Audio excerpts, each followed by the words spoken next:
Naturally, we do believe that Iran plays a role in what Hamas and the actions that Hamas is carrying out. What we witnessed 2 days ago is the worst massacre of Israeli civilians in Israel's history. The horrors that we have witnessed, it's almost hard to describe them in words. Right now, the number of Israeli casualties is more than 700.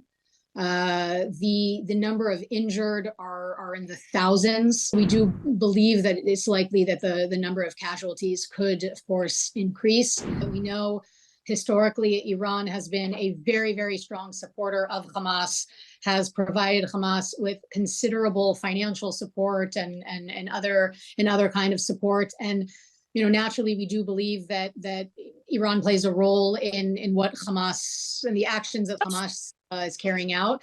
But I can't provide from the military perspective. I can't provide any additional information beyond that. What we witnessed 2 days ago is the worst massacre of Israeli civilians in Israel's history, and the magnitude of this loss and the sense of tragedy and mourning that the entire country is feeling right now is overwhelming for everyone.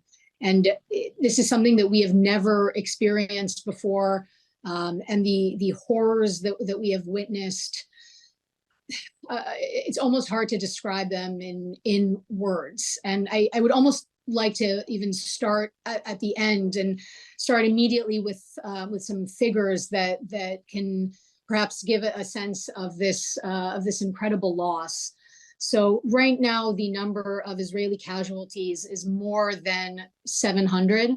The number of injured are in the thousands. Hospitals in the south of Israel, not far from the Gaza border, were overwhelmed with the number of injuries that arrived starting on Saturday, and we know that many of those injuries are very, very serious. And so we do believe that it's likely that the number of casualties could, of course, increase.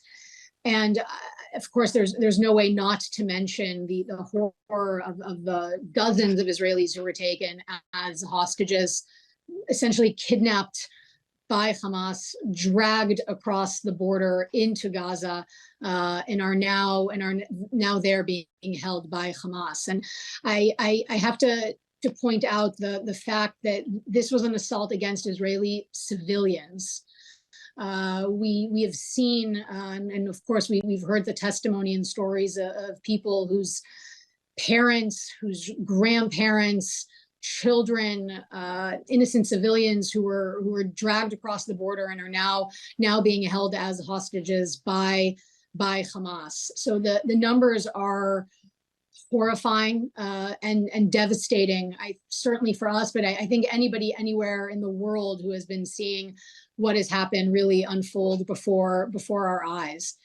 In terms of the timeline of events, on Saturday morning, roughly at around 6:30, up to 1,000 Hamas terrorists invaded Israel. Most came by land, but there were, of course, attempts by sea as well as by air. And once entering into Israeli territory, we saw a massacre take place. Terrorists went into more than 30 Israeli communities along the border, some kibbutzim, as we call them. These are residential communities. And once in these communities, they overtook them. They killed people, murdered people who were on the street, perhaps out for an early Saturday morning walk. They went into homes, murdered people in their beds.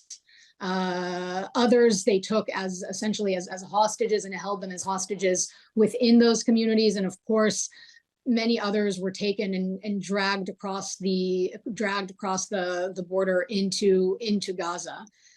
In addition to this assault on so many residential communities, of course, at this time, we also know that there was a music festival that was taking place.